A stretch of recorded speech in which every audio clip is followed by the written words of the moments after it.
Hey guys, welcome back to the channel. In today's video, let's talk about how to manage multiple goals with Lendingclub.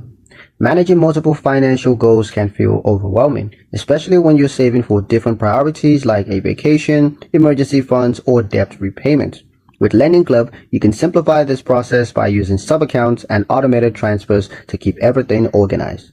Start by logging into your Lendingclub account and creating separate savings sub-accounts for each goal.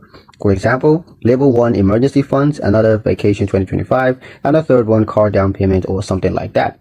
Having clearly defined spaces ensures that your money has a purpose and prevents mixing funds. Next, decide how much to allocate to each goal.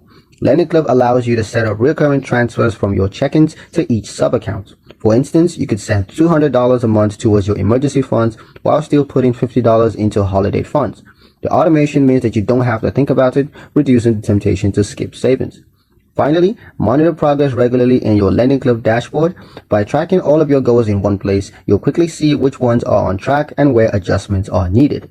But that's pretty much it for the video, guys. Hope you liked it. Hope you found the information here useful enough. If you did, like, share, and subscribe for more helpful tutorials. Thank you guys for watching, and I'll see you in the next one.